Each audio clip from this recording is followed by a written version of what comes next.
Whether it's the Bengals sideline, the Reds dugout, or the FC Cincinnati pitch, one person is always running onto the field when an athlete gets hurt. That person, an athletic trainer. Of course, and while you may see one during professional games, a Local 12 investigation found that often there aren't any at local high school games or practices. Americans love sports. We talk about our favorite teams and last night's game, but here's what we don't talk about. You see a coach for every team at a game, but one thing is often missing. Nationally, there aren't enough athletic trainers. Look at the schools that have one. Only 37% of schools nationally have an athletic trainer. Athletic trainers provide everything from immediate emergency care to rehab to get injured athletes back in the game. Their job is more than getting ice or taping ankles. They spot an injury that a coach or a player may not recognize. They monitor field and weather conditions. They treat and help an athlete return to play. And while you may see one under the Friday night lights, trainers are present at just 48% of practices. So why don't more schools have them? Well, they cost an athletic department money. The average salary is about $49,000 a year. While some athletic directors cite shrinking budgets as a reason for not hiring them, it can cost $800 to $1,000 to dress one high school football player per season. Most coaches are trained in CPR and recognizing a concussion, but sports medicine associations say it isn't enough to protect athletes. So why don't state athletic associations require athletic trainers? In Ohio, the association doesn't have the power. That would take action from the legislature and the governor. Sports medicine experts say the gold standard right now is one athletic trainer per high school. Even high schools that do have an athletic trainer don't have great coverage, especially for non-revenue sports. And remember, a little more than 1 in 3 schools have an athletic trainer. That means 63% do not. That leaves tens of thousands of athletes without an athletic trainer at practice or games. That's potentially dangerous. That's failing. And that's why we're investigating the concerns of athletes at risk. And we begin our investigation of this problem by talking to those in charge of high school athletics across the state of Ohio. On Friday nights in the fall, in big cities and small towns, you find the heart and soul of a community on full display. High school sports have become a staple of community pride and success, and this fall, it's a stage to highlight a growing issue in high school athletics, marked by a simple sticker and the letters AT. As important as the results are on the field, it's even more important the safety of the athletes competing, and that's where an athletic trainer comes in. Our whole goal is prevention. If we can prevent that injury from happening, if we prevent that emergency from happening, then we're doing our job well. Then hopefully we're providing the best care possible. But a lack of athletic trainers continues to be a problem at high schools across our area and the country. If you have no medical provider on site, if you have someone who doesn't know what they're doing, and is just a person out of the stands, that can really get dicey. Nationally, only 37% of high schools have a full-time athletic trainer. According to the National Athletic Trainers Association, at the University of Connecticut, there's an institute named after a former National Football League player who died while playing football, the Corey Stringer Institute. They created ATLAS, or Athletic Training Location and Services, and then mapped the status of athletic training at more than 20,000 high schools across America. According to ATLAS, of the 864 public and private secondary schools in Ohio, 47% have a full-time athletic trainer on staff. 35% have a part-time athletic trainer, leaving 18% without any athletic training services at all.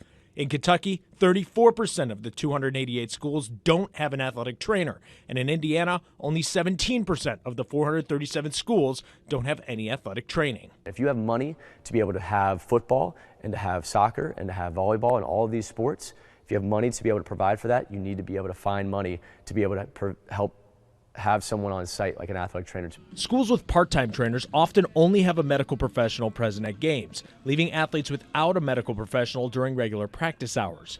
The vast majority of the injuries happen during the week and prior to that game. Schools are not required by the OHSAA to have an athletic trainer. However, coaches are required to be trained in things like concussion safety and CPR.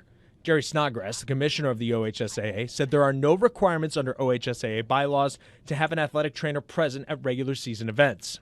We want our kids to be safe. We want everybody to be safe. So most schools will make that conscious effort, but there can be no mandate that we have a trainer at a contest. The only time an athletic trainer is required at an event is at a tournament contest, which is owned and run by the OHSAA. So the OHSAA pays for the athletic trainers to be in attendance. So why aren't trainers a requirement during the rest of the year? Well, the OHSAA says it doesn't have the ability to force schools to add something that would cost the schools money. It's an unfunded mandate.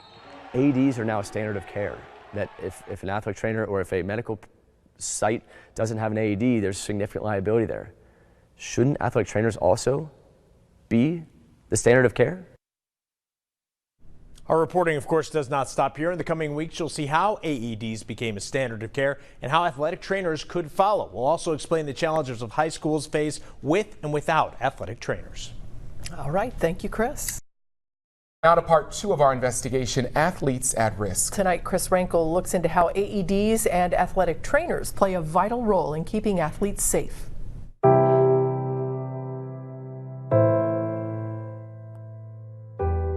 It was a Saturday afternoon in mid-May, one of our last home games, and we're playing Centerville High School. Craig Lindsay remembers everything about that day 3 years ago. It was another day like any other game where I was, I was into the game and I was watching my guys and helping them when they came off the field, and then we had the Centerville kid that they got hit in the chest with the lacrosse ball.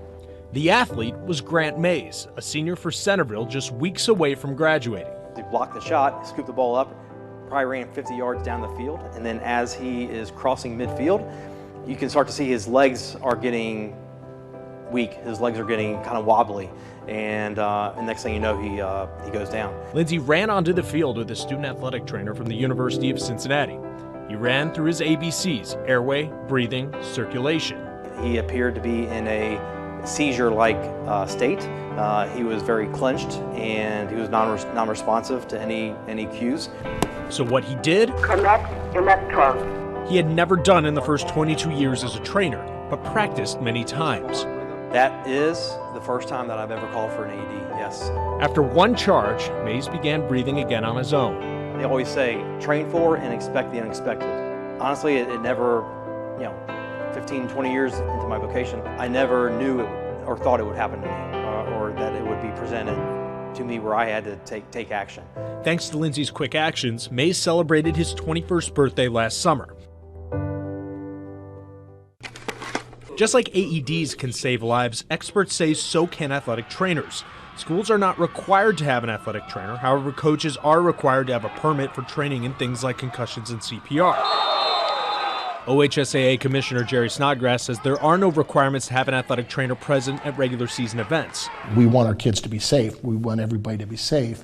So most schools will make that conscious effort, but there can be no mandate that we have a trainer at a contest. Call for help now. But it wasn't long ago that AEDs were not required by schools, but an Ohio law passed in 2004 helped shed light on their importance. The law says a school may require the placement of an automated external defibrillator, or AED, and that all persons employed by a school district shall receive training in the use of an AED. I think it's a standard of prevention. I think, that's necessary. Mike Gordon is the president of the Greater Cincinnati Athletic Trainers Association.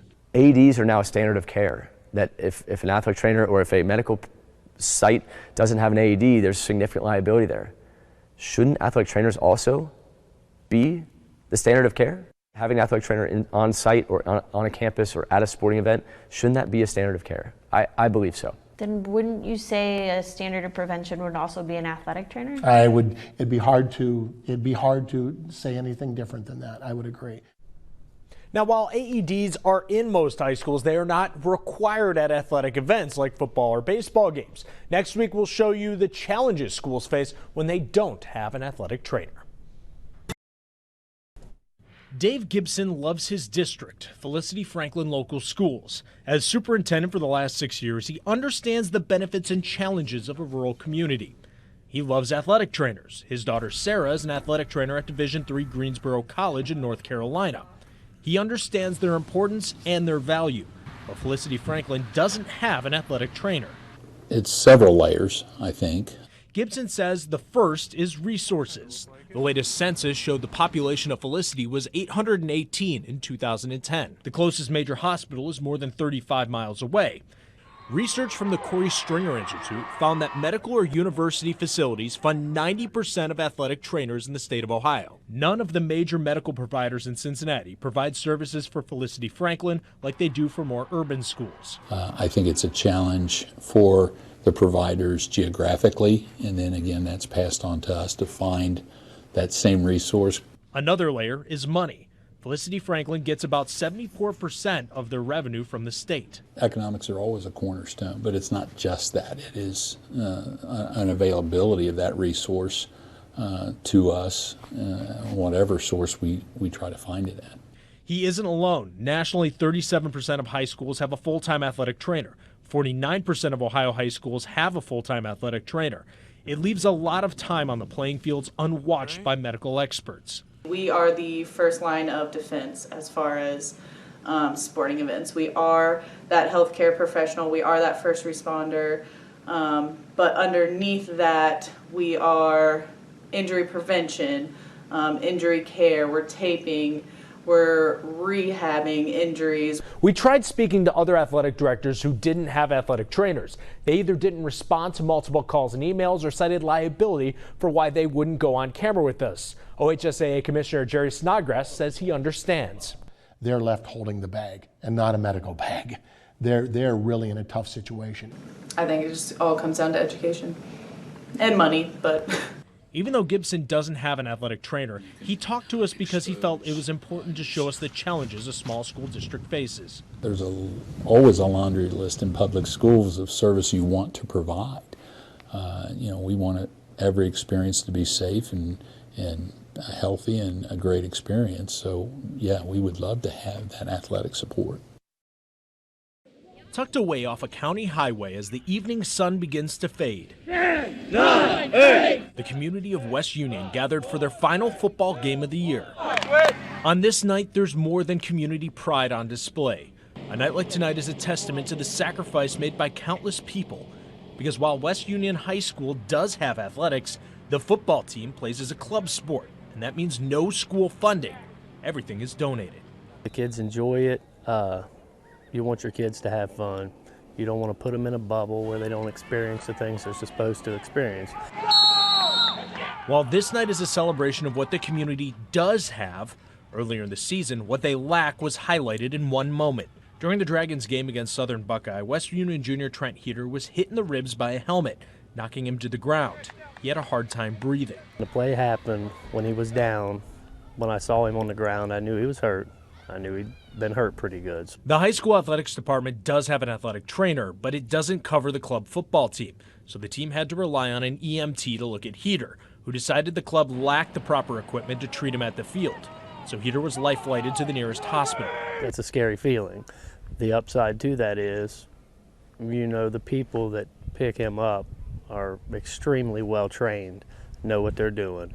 They can give him the best help that's available. At the trauma center, it was determined that Heater had broken a rib and bruised his colon. He would be fine after some rest and a few weeks off the field. We don't know how often this happens with club sports because there is no governing body, so no one keeps stats. You have the same potential problems and the same potential dangers or risks associated with a club team or an AAU team as you do a sport team that's associated with a high school. Carl Marish is the director of Exercise Science Laboratory at Ohio State University. He's worked side by side with athletic directors for decades. If you're going to make the huge investment in having a football team, for example, then I think that it behooves the administration or those making the decisions to decide whether or not they're going to provide that in the safest way possible. For the Heaters, Trent's trip in the helicopter left them with a $40,000 bill. Small price to pay for Trent's safety, but ironically, it's also the base salary of an athletic trainer. I don't like it, but there's nothing you can do about it.